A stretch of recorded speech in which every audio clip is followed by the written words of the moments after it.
ready to do life and business on your terms and truly live your big ticket life.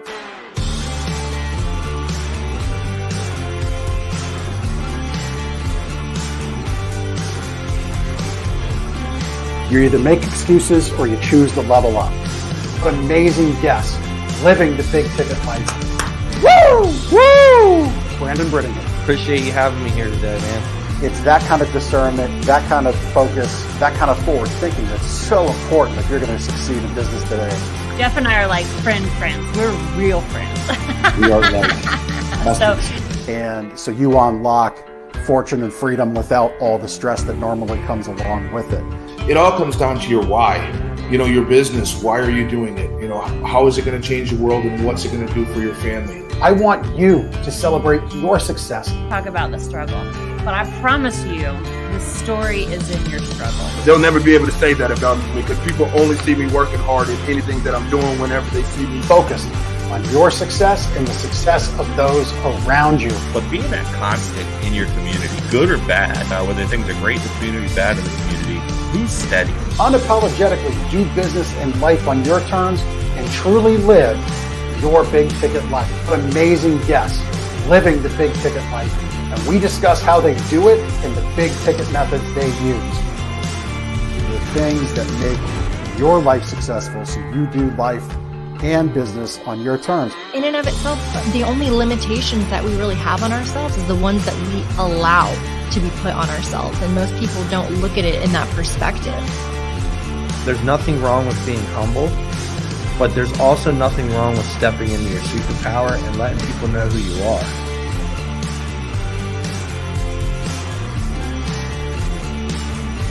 Get ready to do life and business on your terms and truly live your big ticket life.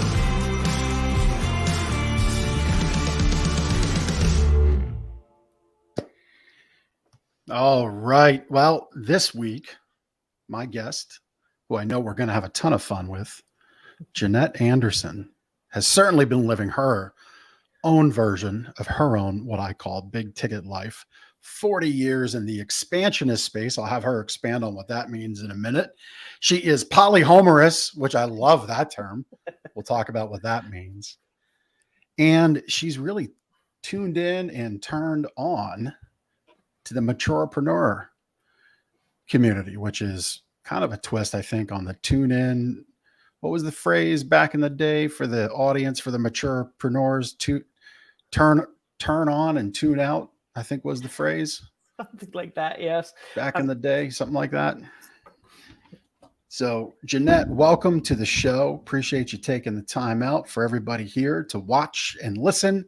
As always, Big Ticket Life is something you can pick up on audio, but we also broadcast it live on Facebook, LinkedIn, and YouTube every Tuesday at 12 noon. So you can check it out, see our guests, get to know them a little bit differently with a little bit of a different context. You get to see us, hear us, see the body language, see the smiles. Jannette, welcome to the show. Thank you so much, Jeff. And I got to say, that is a sexy intro you've got there. I'm like, thank you. Dancing in my seat while I'm listening to it. Yep. Thank you. Well, it was my inspiration on the music, and then my wonderful producer, Chris Stone from Cast Ahead, put all that together and gave me a few sample choices to choose from. And here we are with folks like you appreciating it. So thank you. Awesome. And I love the concept of your show. I love supporting people in thinking bigger and bolder. So that's awesome. Yeah. And you've been doing that for 40 years. I know. I started when I was 2.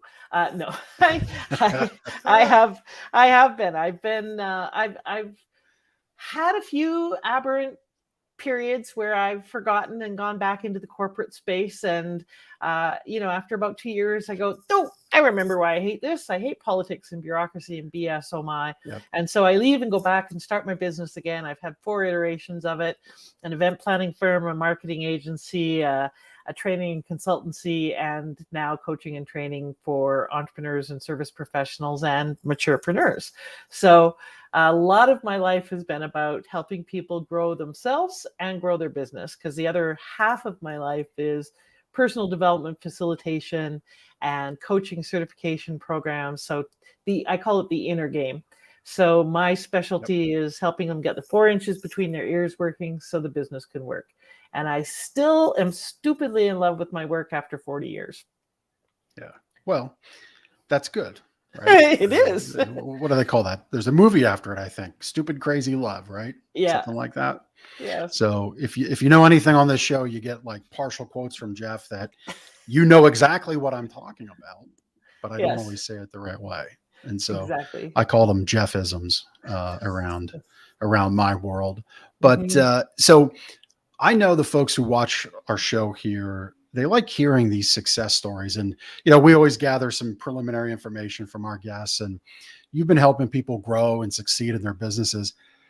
Let's kind of jump into a couple of those success stories. You don't necessarily have to name names. You could change names out. You could just talk more at a higher 30,000 foot level, but share a couple stories of people that you've come across who found you, and, what was the struggle and where was the success found together? Oh, okay. Well, there's a few that I can talk about. There's a lot. Let me try and narrow it down. Okay, so I'll tell you one.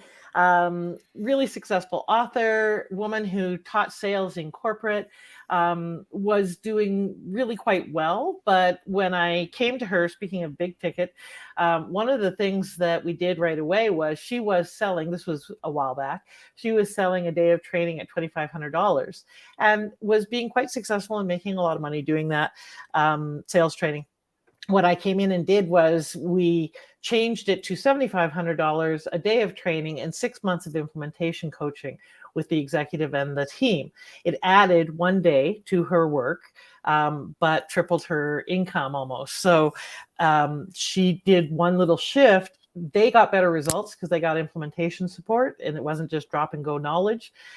She got a substantial increase in her income for the year, and was able to actually dive deeper with people so that she had more meaningful results with them and they were happier. So that was a simple little change. Sometimes it just takes someone from the outside to see a simple way to add more value to turn something into a bigger ticket item. So that was one. Kind of on a different bent, I had a client named Elaine who was a coach, wanted to grow her business. So we worked on that, but really in the digging in, what we found out was she wanted a different lifestyle. She wanted to live a mobile lifestyle. So through the course of our coaching, she ended up selling her house, everything she owned. She downsized her life to literally 3 boxes, bought one of those Mercedes vans, and is now traveling around the country in her van or on her boyfriend's boat, doing her coaching and coaching people all around the world, but loving her life while she's doing it. But that wasn't her objective when she came in. Her objective was to grow her business, which we did. But what we also did that was important for her was growing her life, because she really, really just loves what she's doing now and wasn't all that happy before. Yeah. Yeah. There's a lot to dig in there. We'll get to the topic of spending the time. And you said it, the 4 inches between your head, the inner work of really what we want. Yeah. And, I'll preface it. We'll come back to it, but I'll preface it. I did one of those DISC assessments. Actually, Chris, my producer in the background listening, might find this interesting. I did that as part of a onboarding to be a guest on another show, because I do some guesting at times. So I thought that was interesting. Yeah. So understanding how we tick, what we want, how we best dovetail into the world around us with others around us is important. But the coach that you took from $2,500 to $7,500, that was really some small tweaks around offer. I love the fact that you touched on implementation, because that's, people love to be inspired. They don't like to do the work. Yeah. Yeah. and we need that hand holding. But really at the core, what you're talking about there is price elasticity, is stretching the offer, stretching the value of what people will pay, giving them more, but doing so in a way that doesn't burden the provider or the person fulfilling it. I'm a big believer in delivering tremendous value, and at the same time, charging what that value is worth. Exactly. AKA price elasticity. Anything to add there? I'm sure you've seen many examples over the years of that. Yeah. And like I said, this was well over 20 years ago, but I thought it was a good example of that. But also what we really shifted in the continuing work we did was expanding her context, which shifted her positioning, which shifted her results substantially. So she went from being a commodity provider, a trainer who was competing against every other trainers, providing 1 or 2 day trainings. And that really is a commodity space because you're competing on price and a little bit on expertise, but basically it puts you in a very competitive position, to where we put her as their sales partner and in fact kind of their outsourced VP of sales, where she would go in and then do some consulting with the team, customize the training, although it often didn't get customized very much, do the implementation support, and work with management on sales processes and optimization that then ended up being $50,000 and $68,000 packages that, again, 20 years ago was pretty substantial and really shifted who she worked with, how she worked with them, and how she thought of herself. She shifted from being a service or commodity provider to being a partner in their business, a high-level consultant, and someone who is really paid well for her expertise. She was, had published books and was a renowned expert prior, but she wasn't positioning that way. And she wasn't pricing that way. So shifting all of that and how she approached it shifted her position in the marketplace into more of a category of one. Yeah, I love all of that. And the reality is you can always expand pricing, but your value needs to, if you're going to expand pricing threefold, I think your value needs to go sixfold, right? Yeah. And of course, there's always a way to do that. And the real secret in that sauce is doing it so you don't go and drive yourself crazy as a person who has to deliver the value. Yes. Because you can quickly overpromise, and then you're in a real bad spot. Because even Exactly. today, $50,000, $60,000, $75,000 packages, that's still a lot of money. And It is. I'm a believer that if you take the money, you do the work, and you do the work as it was sold. Absolutely. Absolutely. And the thing is, her results with her teams increased substantially with the implementation support. And that's I'm a big, zealot about don't do drop and go. That doesn't serve anyone. Just dropping information just widens the gap between what they know and what they're doing.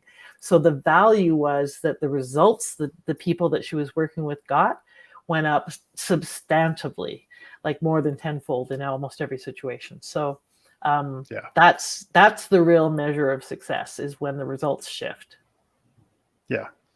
Love that for sure. Let's go back to your other client you worked with, who is now living in a Mercedes Sprinter van, doing the travel, work-life balance lifestyle thing, which there's so many people doing that. Truth be told, my plan for 3 to 5 years from now, is going to all depend on where our youngest son goes to college, what that football journey looks like with him, for him. We're prepared for it already. If we had to pick up and go today, we've got the truck and the RV to go do it. So we're pretty much ready. It's just he's in 10th grade.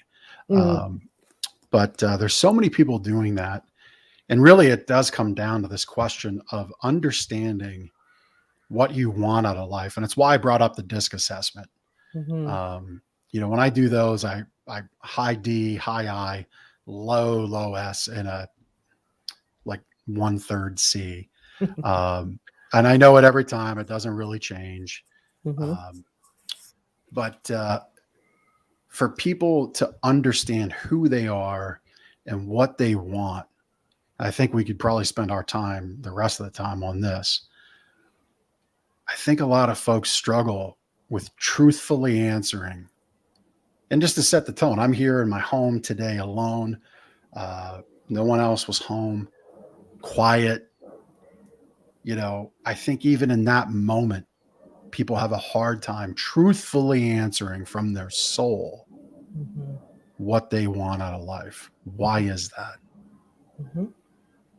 Yeah, absolutely. And that's why my other title, my other moniker that I use, is the Why Whisperer, because I am really passionate about supporting people in figuring out their why.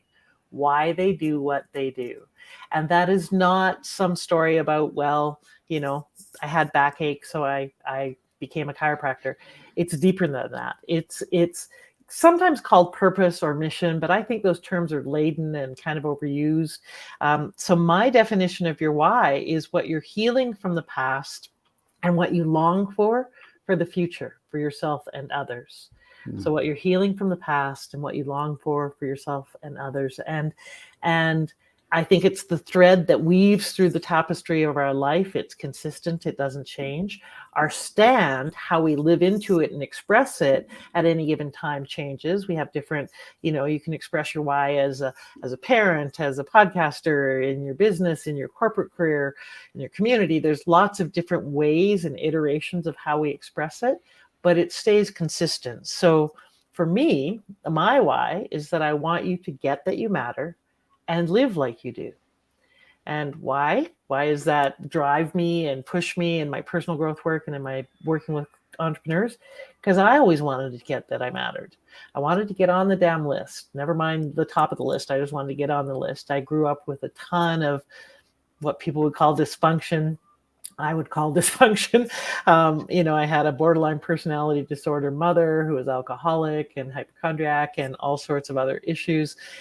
She was married 5 times, 4 times before I was 8. Lots of violence, many of the, you know, lots of, violence. I moved 27 times in the first 29 years of my life. Lots and lots of chaos and challenge. What I love and appreciate about that is that there's a line in I think it's Khalil Gibran, that sorrow carves a deeper well for joy to fill. And I think experiences like that create more capacity for compassion and understanding and growth to fill. So I would never change my past. As you know, as challenging as it was, it gave me a tremendous amount of capacity. It also gave me a lot of, you know, shit to work through and, you know, need counseling for and do a lot of personal growth work, but it helped me be a better coach. But because of all of that going on, I was kind of, I grew up as an only child, even though I have a half brother and sister, and mom's addictions always came first. So that was my desire, was just to matter. And as part of why I love entrepreneurship so much is that became my way of coping, surviving, and keeping us safe. Like I had my first business when I was, 5, basically. I really wanted the book Heidi, really, really wanted it. It was, my books were kind of my refuge. So I begged my mother, as only a very persistent Aries child can, please, can I have it? Please, please. How about now? How about now? Can we get it now? How about now? How about today? Can we go get that book? Please, mom, please, please, etc. for weeks. And finally one day she turned around and yelled, no, we can't afford it. And I was shocked, but I wasn't shocked by hearing that because I heard that all the time. I was really shocked by the look on her face. And I remember it viscerally to this day. I don't remember a lot of my childhood, Jeff, but I remembered that. And I remember seeing the look of shame and sadness and frustration and pain and anger on her face. And I remember swearing at 5 that I never wanted to see that look on anyone else's face again. Not my own, not hers, not anyone else's. And so I kind of vowed right then to do something about that. Now, as a 5-year-old, what the hell can you do, right? But what I also heard was problem, no money, solution, get money. As kids, we don't complicate the crap out of things, but as adults, we do. So I decided, okay, I just need to go get some money. So I decided I was going to have my first business. So I had seen some people in our housing tenement have a garage sale. I hauled everything I could out of our house and sold it one day. She was off at work. Someone was supposed to be watching me, I'm sure, but it was 1965, so it was a lot more lax back then. Well, she was a lot more lax. Anyways, and I had a very successful garage sale. I sold my toys, knickknacks, small household appliances, whatever I could carry. I'm sure I came out of the womb carrying a briefcase and entrepreneurial because I could count before I could do almost talk and everything. Anyways, she came home. I was so proud. I ran up to her. Look, Mom, $13.72. I still remember to this day how much money I made. And that was a lot of money, especially for a 5-year-old and especially back then. Problem, solution, right? not quite how she saw it. At all. She spanked me, took away my money, was really pissed that I sold a whole bunch of our stuff. I had to go back and buy back everything I could. Kids wouldn't sell me back my toys, so I lost most of my toys. Didn't get the book for a while. And so many people would say that's not a very good or successful first venture, but I actually think it was, because I learned some important things right then. One is that we can take our destiny into our own hands, and entrepreneurship is a great vehicle for that. The second lesson I learned is don't go into business with family. I'm semi-kidding about that. But the third was that it really does matter to me to kind of take that control, and that has been my passion ever since, is to support people in being able to say yes to their lives, to say yes to what they want to be, do, and have. And that's what motivates me to this day. That's why I love what I do. And that's my why. And so I think it is important for us to figure out our why on many levels, from the, intrinsic, like you were mentioning, because we are meaning-making machines. We need meaning to get us through the day, but also to differentiate yourself in your marketing, to help you with positioning, strategy. Like, our why matters a lot. That was a long-winded answer to your question. I love it. I love it. One thing I forgot to mention to you in our pre-show is you'll see me occasionally glancing down, and for anybody watching, I make notes, and we use our time together intentionally here, but then later, as somebody's scrolling and we want to maybe get your attention, we'll put a little snippet in front of you. And so that's what I do when I make those little notes. I'm kind of time stamping those profound moments. It dawns on me, that look on your mom's face, that look of shame, that look of no. I wonder, I think a lot of people are walking around, maybe not so much of that look. Maybe they are. It might be body language. It might be temperament. It might be negative feeling because they aren't clear and they're afraid, and they think that what they want is truly out of reach. Kind of like, again, going back to that DISC assessment, right? It's hard to sit in that quiet with yourself and truthfully answer, because when you go through those things, it's like, well, how do I rank, being self-driven, being financially secure against starving children and homeless people, which I don't think was all in one exact question, but you've done them. I think a lot of people listening have done them. It's an uncomfortable proposition for people. And often I think folks let what they want out of life get in the way. They let the answers they feel others want get in the way of living their life. I'm sure you've seen and have experience with that statement. Yeah, absolutely. I think approval is the number one most debilitating and detrimental issue that any human being can have. And it's very common. It's particularly common for women because we're trained and inculcated with that from our birth. But approval and the need to please others and the need to be accepted is visceral. Like, if you're rejected from the tribe, you die, right? So it's in our DNA to want to belong and to do what it takes to have other people like us. But that is such a fast path to alienating ourselves from ourselves. We forget who we are and what we want because we're so busy being over there about what do you want to need so that you will love me, appreciate me, value me, not leave me, etc. So I couldn't agree more that there is a lot of challenge with balancing out how do we get our needs met and what are my needs? What do I want? Who do I want to be? What do I want to do? And what do I want to have? Big questions that a lot of people are not comfortable sitting with. And frankly, they're hard to figure out on our own. Like, I've been a coach 100%. for 40 years and I have 2 coaches because I can't see my shit. It's right on the end of my nose. I can't see my own stuff, right? That's why I have someone who goes, oh, okay, now I can see it, right? Yeah. So yeah, I think part of the problem is we also are not trained, especially in North American culture, to call in support. There's a lot of lone wolf culture, a lot of push drive, what I would kind of call the masculine side of business and life, of the value of being the lone wolf.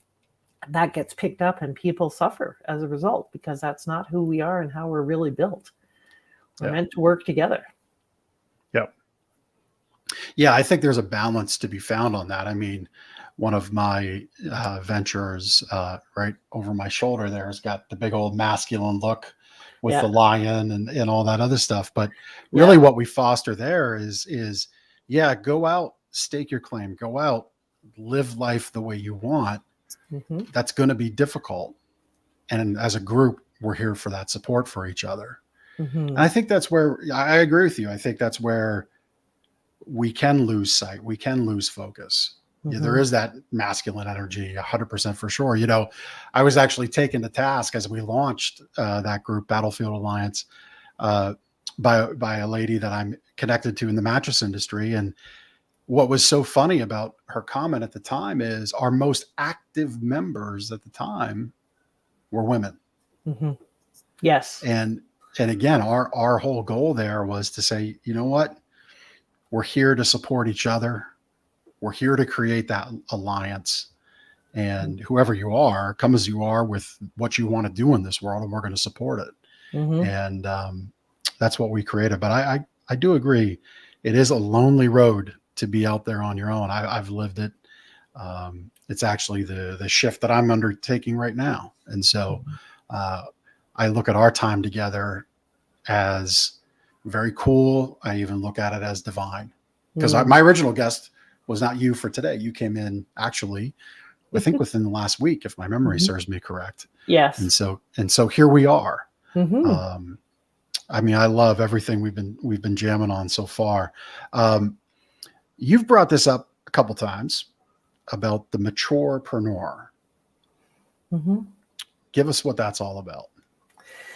Well, our society's changing. People are living longer, a lot longer. They're going to continue to live longer and longer and longer. Within not very long, we'll have people living to 120, 150. And it used to be that retirement was 65 because you would die by 70 in most cases, if you even made retirement.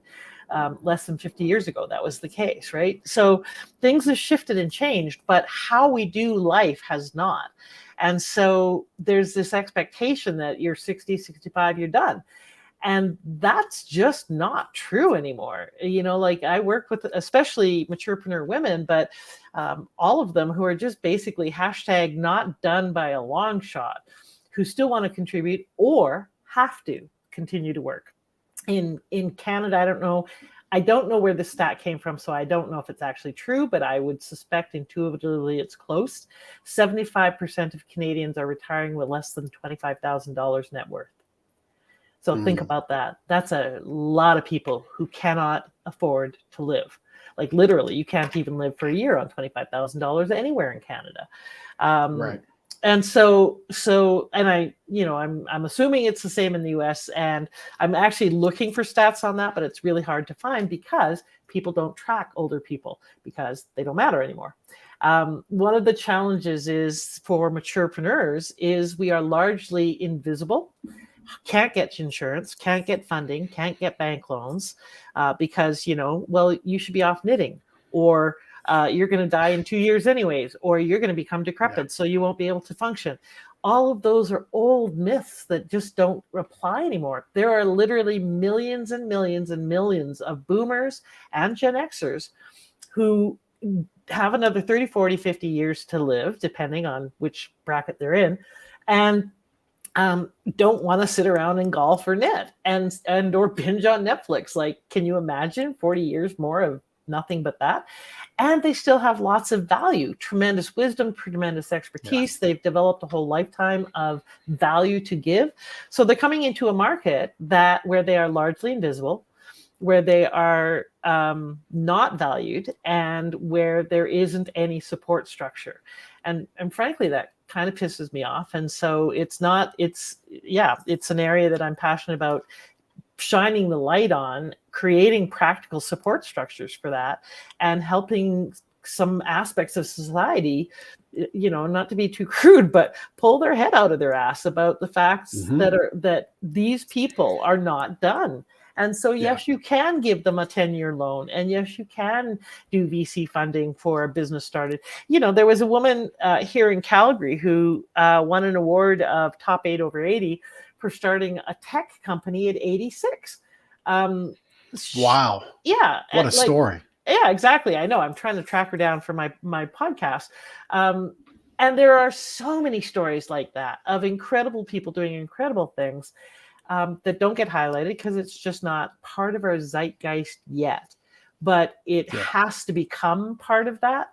And so, yeah, I'm a big advocate for it. I think there is a tremendous amount of wisdom drain out of the marketplace. So you can teach skills to younger people. You can teach knowledge and the ability to do tasks. But there's a big difference between that and wisdom. And when wisdom leaves a culture or a marketplace or a business, it gets ungrounded. It has less heart. It has less sensibility, and it may grow, it may thrive, but it won't be as healthy. So I think that there is a tremendous amount of value to finding ways to bringing wisdom workers, is another name I give them, back into the workforce, but also back into the entrepreneurial world. We need them, and they need us. And so it's going to get a whole lot more competitive in the entrepreneurial world, which is both good and bad. I mean, it'll create a whole bunch of challenges. And a lot of these people need to learn how to think differently. Many of them are coming out of corporate or out of employee, being an employee their whole life, into a world where they now have to sell and market themselves, and they suck at that. They have to think differently about who they are and how they contribute. So they may have the skills, the expertise, the wisdom, but they don't know how to be entrepreneurs. And there's a lot lacking on that. I was on something called the Marketer's Cruise, because this was not on my radar at all not long ago. You know how when you buy a yellow Volkswagen, all you see are yellow Volkswagens? Well, when I was on the Marketer's Cruise, I was talking to a bunch of people. It's a work cruise with 400 people, marketers from around the world. And we were networking on Pizza and Profits at 3:00 in the morning. And a group of guys, I walked up, there was 4 of them. One guy asked me, "What do you do?" I was literally mid-sentence answering him, and he turned and started talking to someone else. So my first reaction was, what a dick. And I, kind of walked away and went to the next group. Literally the same thing happened. 5 people, someone asked me, "What do you do?" I was answering him, 2 sentences in, he turned and started talking to someone else. So I did what most women do, or most people do, and go, am I not showing up? Is it me? What's going on? Am I not coming with, forward?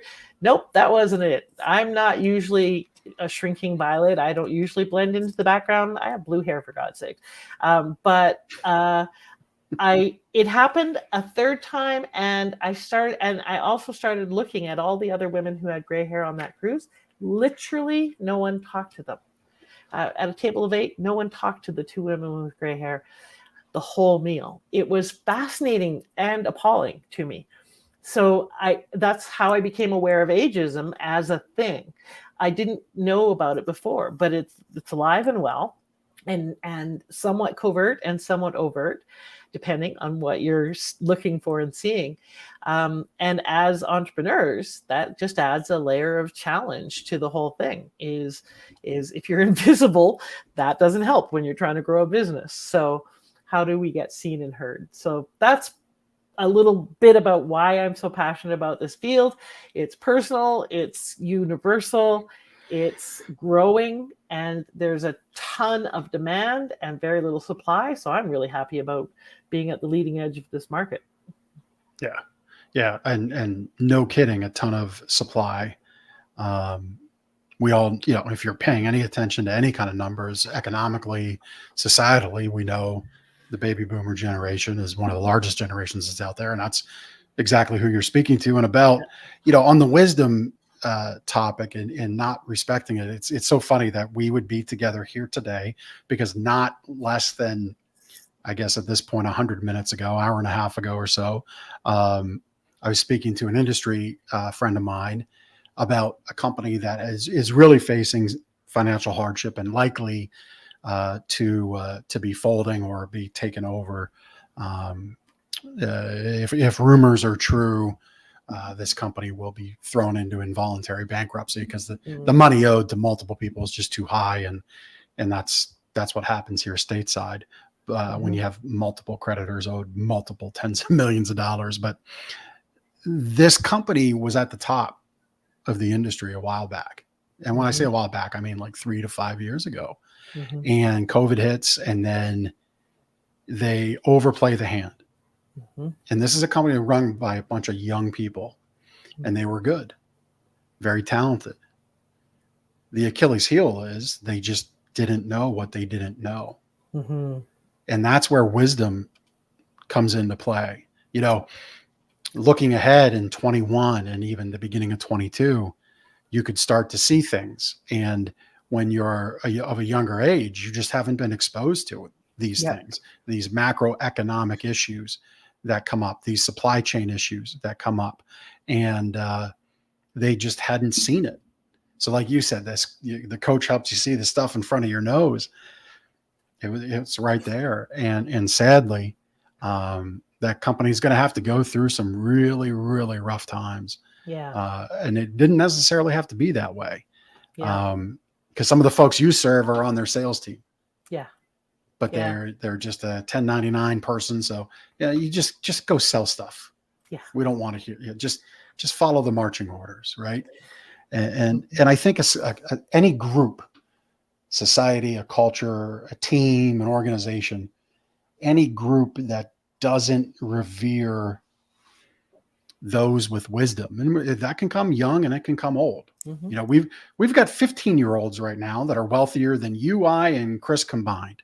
Because their passion and knowledge of YouTube and of Instagram and Snapchat, they have found a niche, they've found something that excites them, and they're making money reviewing Legos, or they're making money opening up brand new toys. They've got a video game channel, and they're getting paid and paid well. And I applaud that. So we can revere that wisdom and respect it, but we got to do the same on the other end. I think so. What are ways that people can bring that in? Maybe let's speak organizationally to some of these folks that you're working with now. Right. Well, and I think that you're right. You can have very wise young people. We call them old souls or whatever you may call them. And you can have not very wise older people. Part of it is, have you learned the lessons in your life and actually learned the lesson, or have you just had a lot of lessons and keep having them? And I think what it sounds like for that company you're talking about is they probably had a peacetime or growth CEO when they needed to bring in a wartime CEO, one that could deal with adversity. And a lot of the value of a lot of maturepreneurs is that they have been both. So you can find in that marketplace people who have weathered various things. Now, it's not that you want to take the past and throw it on the future. We're not talking about bringing them in so they can go, well, in my day, we did this. You want to bring them in so that they can say, yeah, here's the waves, and we're right now at this part of the wave. And so here's some things to be thinking about. So bringing them in not to hold on to the past, but to bring in the experience that allows you to move into the future with more strategic forethought and bringing more things into the conversation that you might not be available or might not be aware of because you haven't gone through it. So I think they're really good for helping people with SWOT analysis and for helping people with seeing things differently. They have I call it a context, a bigger container.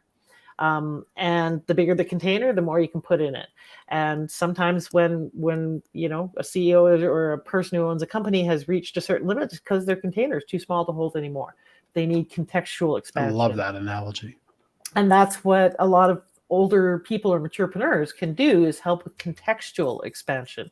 So they may not, don't just look at them for the skills and the things that you put in the container. Look at them for how they can expand your container with you. So that's one thing. I think that they will bring a different kind of innovation to the marketplace, because those that are not stuck in the past. And there are some that are. There are some that are, very resistant to change. There are some that are technophobic, etc., but far less than the myths would have us perceive and think. I mean, boomers have grown up with technology, and myself, and I've got a 76-year-old friend who loves video editing and creating new technologies and using new technologies. Like, it is her juice and joy. She stays up till 3:00 in the morning learning tech and teaching it to other people. Yeah. So I think that we really have to get past the myths and the old stories and look at what is. And what is that there's a lot of innovation because maturepreneurs can see a bigger picture in many cases, and can think of, how do I say this? I think I haven't actually articulated this before, Jeff, you're kind of stretching me here, but I think intuitively there is a greater sense of history with this generation, and therefore more awareness of the perils and challenges that we're facing right now. A lot of the younger generation, like I talk to young women, history repeats itself. Exactly. And a lot of the younger generation thinks everything's fine. Like I talk to young women and they go, oh yeah, no, we've got equality. No, honey, we don't. We're still 80 cents on the dollar to men. It's up from 60 cents 20 years ago, but we're still 80 cents on the dollar. If you're a white woman, if you're a Latina and various other ethnicities, it's less than that. So no, you have not achieved equality. But they don't know that because they don't have a historical perspective, right? They think everything's peachy. The reality is they're making 20% less than their male counterparts doing the same thing. And we have, environmental issues that, again, a lot of the younger generation are not as acutely aware of. I think that we need to work together. The intergenerational opportunities to create innovation are huge, because you bring the balance of both aspects of the fresh perspective and the bigger holistic perspective, etc. So there's just, I don't know. I know I'm rambling and babbling a little bit, but I'm excited by the possibilities if and when we get over labeling and dismissing this whole cohort, which is millions and millions of people that can add value. So to answer your question, bring them in as advisors, bring them in as your senior staff. A lot of them got laid off and fired and so forth because they're more expensive than younger people. There's a reason for that. You get what you pay for. Mm-hmm. And bring them in as consultants. There's a lot of value to that. Bring them in as your wartime CEOs instead of your peacetime, or vice versa, depending where you're at in your industry. And for those who want to go the entrepreneurial route, get the education you need to be an entrepreneur, because that's the biggest problem for most entrepreneurs. They have the passion, the skill, the thing they do, but they don't know how to run a business. And that's why most fail. So, that market, I would advise you may have a lot of experience and a lot of ability, but until you learn how to be an entrepreneur, you're not going to get very far. Yeah. There's a couple examples, visual examples, that I'll try to express for those watching, those listening, about what we've touched on for the last 10 minutes or so. To experience, and I forget the players, I forget the names, but I remember the example profoundly. So a toothpaste company was struggling to sell more toothpaste, right? It's ingrained behavior. You brush your teeth 2-3 times a day. So inherently, you're not going to make people go to 4 or 5 times a day. There's a very mild, small percentage of the audience that does that. Mm-hmm. And even if you got them to go more, you're just not going to move the needle selling massive amounts of toothpaste. So a consultant comes in and he says, I have the answer. The answer is $100,000. And I have it for you right now. So when you sign the check, I will give you the answer. And, the company capitulated back and forth. Well, what could they mean? We talked to this person a handful of times, revisiting the notes, I don't know if it was recorded or not. It probably wasn't, because this predates modern technology. And so, looking over the meeting minutes, nobody could figure out what could it possibly mean, but they were so intrigued by what this $100,000 answer in cost would be. And it was a lot of wisdom that brought forth this answer. And the answer was very simple. Make the hole in the tube of the toothpaste larger. so the customer uses more of your product. You want to sell more, they got to use more. We can't change their behavior. We can't change their habits. We can't change their feelings about brushing their teeth. If somebody doesn't think brushing their teeth 2-3 times a day is valuable, we're not going to make them do it. Mm-hmm. But we can get them to consume more by expanding the hole in the tube of the toothpaste. Yes. And that was $100,000 answer. That's a great story. I love that. Through wisdom. Yes. To your container example, this is more, I think, going back to the what do you want out of life part of our conversation, but I think it's all that wisdom bundled up in the container. I believe it was a college professor. I saw this on YouTube once, and he was explaining, look, there's different ways to define your life. There's big moments, there's small moments, there's little moments. And your life is going to be made up of all these moments. But if you only focus on the big moments, you don't have the opportunity to fill your life with these smaller, more important moments. And I'm probably butchering it, but basically it was, look, if you attempt to fill your container, if you attempt to only go one way, all you're going to get is sand in this container. If you only attempt to fill it with the bigger rocks, the bigger moments of life, that's all you're going to get in there, and you'll have less of them.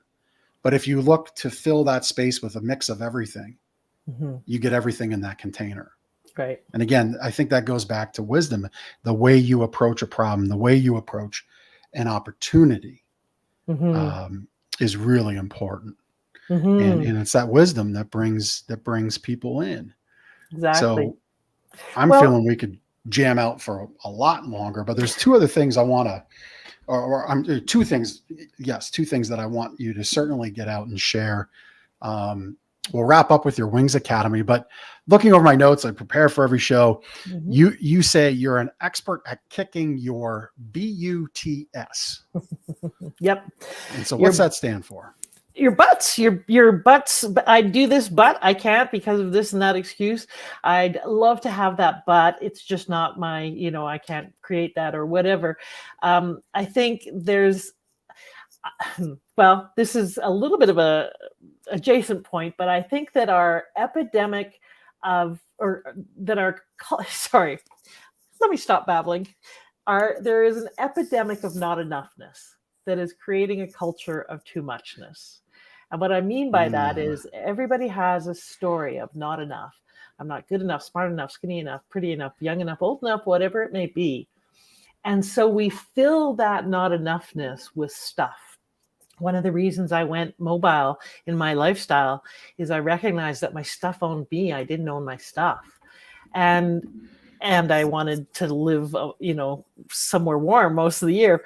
But I think that not enoughness, that story that we tell ourselves, creates all sorts of excuses about why we can't be, do, and have what we want. And that creates all those buts. I would buy you the book, but we don't have enough money.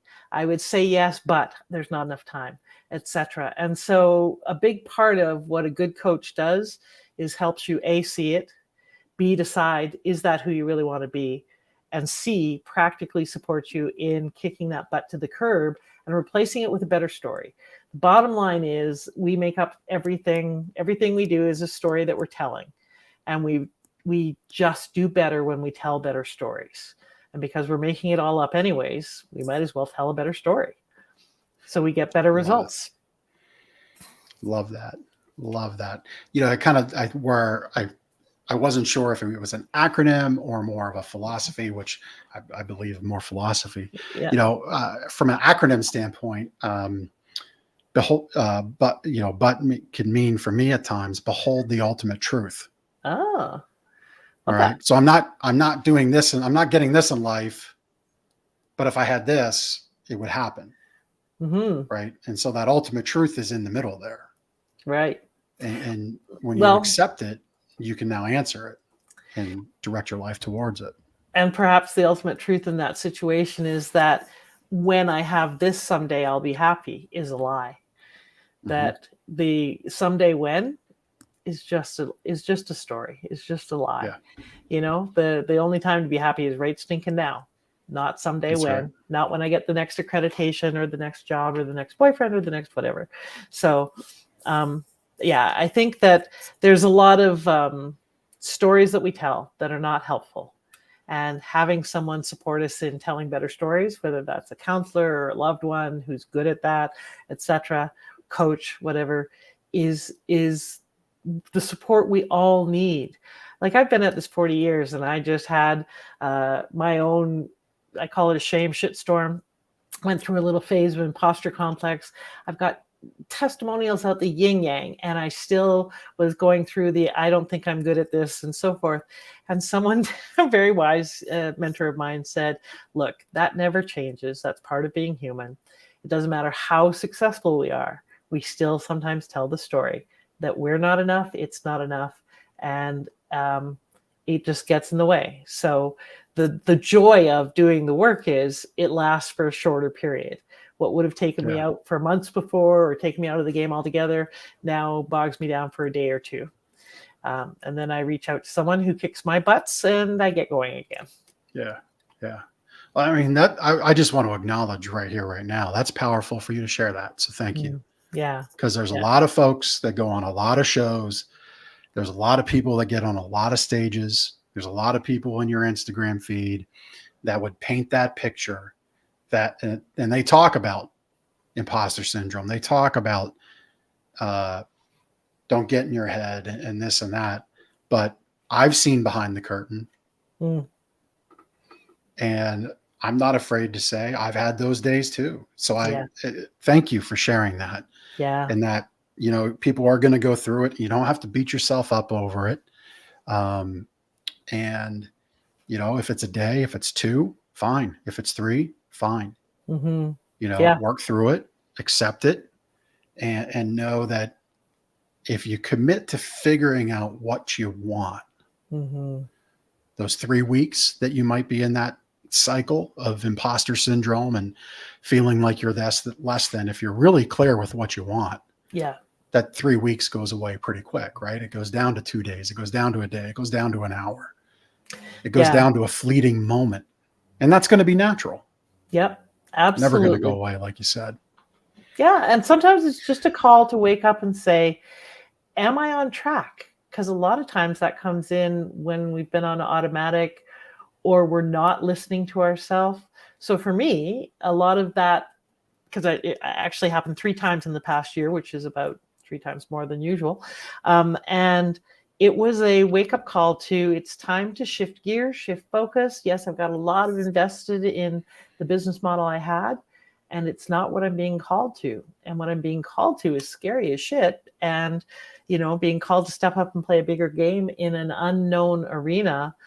And even though I've reinvented myself a lot of times, this is scary, you know? And so one of the things I'm really committed to, I'm putting it out because it scares me and I don't want to say it, but the more you put it out, the more that you and the universe and everybody else gets that you're committed to this, is that I want to be an example of it's never too late to turn your financial situation around, because there are so many older people who don't have the money to retire and so forth. So I want to show that you can go from 6 to 7 figures after 60. It's not too late. And, you know, there's so much that says, oh, no, never mind, it's too late, you can't do it. I want to just show that that's BS, mostly because I hate constraints. I hate when people say, no, you can't. But that's one of my lines. Tell me I can't. Like, go ahead, say it. Exactly. Say you can't and watch. And there's just millions of people in a lot of despair because they don't think they can change their situation at this point. And I think any day that you're on this side of the dirt, you've got the opportunity to change what's going on. Yeah. And so Wings Academy, you shared with me a little bit in the show before we started in our pre-show time. Wings Academy, is that designed to help people get there? It is, very briefly, brief is not my forte. You might have noticed. You mentioned earlier about there's a lot of people who show a lot of things that aren't necessarily true, and looking behind the curtain, especially in our expertpreneur industry, the online world, there are so many of the gurus on the top of the mountain selling things that I call pieces of the profit plane. Buy this and you'll build your, get to $1 million in a weekend and so forth. And frankly, so much of it is smoke and mirrors and BS. And, the Maseratis there in front of are leased, and they're just this side of broke or broke. Not all, but many. There's a lot of integrity issues in this industry. And having been on that side and behind the curtains and working to help lots of people make millions of dollars myself, I know that they're selling pieces of things that work at the top of the mountain when you have infrastructure and team and a list of 40,000, but they're selling them to people who are coming up the mountain who don't have all of that. And so these leveraging strategies don't work. And these poor people think it's their fault, but it's not. It's just the wrong strategy at the wrong time, or the wrong strategy for them and their style. Because like you said, everybody's different. Different things work for different people. And so my goal is to create what I call the revenue runway, a place for that profit plane to take off and land on, and to help them figure out what kind of plane they want to build. Because stop wasting time, money, and effort, and a shit ton of money, by the way, on buying pieces of the plane when you don't even have a runway for it to land on. So the Wings Academy is their way of actually putting that in place so they can build their profit plane and take off. Most people who are spinning, I call them smart, savvy spinners, are either doing the wrong thing for them or the wrong thing at the wrong time. So we slow their roll and speed up their results. So if they're looking for results, that's what it's for. That's the long and short of it. Love it. Love it. And, you're so kind and gracious of your time with my viewers and listeners. If you've loved learning from Jannette today and want to connect more, she's willing to spend some time with you in a consult one-on-one. You can get that. There we go. We've got it there linked up. I'll say it out. Jannette'sCalendar.as.me/what's next. We've got it up on the screen. This is a great way to connect with Jannette in a one-on-one way. And I'm sure she'll help you figure out what's next. And maybe Wings Academy is next. And maybe there's a better next step. I get the feeling you'll be treated very, very fairly when you get on that consult, and it's free.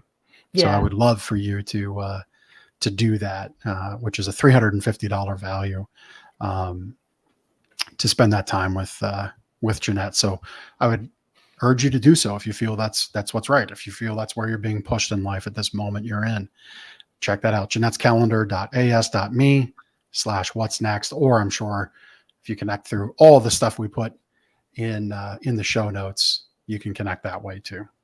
Yeah. And I just as an aside, so many of those tend to be very veiled sales calls. I promise this is a coaching consultation about what your next steps need to be. And not just about me or my programs, but where's the gap and what should you be focusing on? If I can help you, I'll tell you, and we will book a sales call. This is a coaching call. Yeah. And that's why I set it up that way. I had the feeling that's exactly the way it was going to be. Yeah. Jannette, thank you so much. I've thoroughly enjoyed our time together. It was truly meant to be in more ways than I can express here and now. But just know it is, and know you're on the right path. And thank you for being on my path as well. And I'm sure we've crossed paths with our listeners and watchers today too. So thank you. Thank you, Jeff. And I got to say, I've been on a lot of podcasts and events and spoken, and I love the depth that you bring to your show and to your listeners. Oh, thank you. And I really, really love how committed you are to expanding people. You can just tell in your thinking, in your way of being in your life, and the kind of the challenge that you bring to the listeners and to your guests. I love it. It's very bodacious. Way to go. Thank you. Yeah. And we didn't even get to say I didn't get to say bodacious, but I've had a bodacious time. You go to bodacity.ca. I think I said that right. Bodacity. Yeah. Bodacity. It's a combination of bold and audacious. I didn't make it up, but it's what I stand for in life. Yeah. Love it. Well, go out there, make your day bodacious today. Please do connect with Jannette. We've had all our information flashing on the screen. It's in the show notes. I'm sure you will be well taken care of, well respected, and you're going to find, she's going to help you find that new path, set you on that path of what you want. It's important. And Jannette, take care. Thank you so much for joining us this week. Really appreciate you. Thank you. Thank you. Everybody else, go out there, do life, do business on your terms this week. Live that big ticket life. Have a wonderful day. Take care. We'll see you next week. Thank you so much for taking the time to listen to this episode of The Big Ticket Life. You've heard from another amazing guest living their own big ticket life, and now it's time to live yours. First, I'd love for you to take me up on my free gift to you. Claim your gift at gift.thebigticketlife.live. That's gift.thebigticketlife.live. See, all your life you've been told what is and what isn't possible by the loudest voices from the cheapest seats. It's time to finally do life and business on your terms. Sure, you've heard similar things, but without clarity on what can be done, it's easy to have your customers, employees, maybe even partners, and your spouse keep you from truly living a big ticket life. My big ticket methods shift you into that investor seat in your business, away from commodity and away from competition, into a market of one, so you can finally live your own big ticket life. So my gift to you is for you to book your discovery call today, where we'll uncover first the Chivo behaviors, those chief everything officer behaviors that hold you back, and why moving into the investor seat in your own business is critical. 2, we'll uncover the premium position that's up for grabs right now in your market that you're missing out on. And 3, which big ticket methodologies are just waiting to be dropped into your business to explode your sales and profits. So again, thanks for listening to this episode. I'd love for you to take action right now. Accept this gift. Book your call. Go to gift.thebigticketlife.live. Again, that's gift.thebigticketlife.live.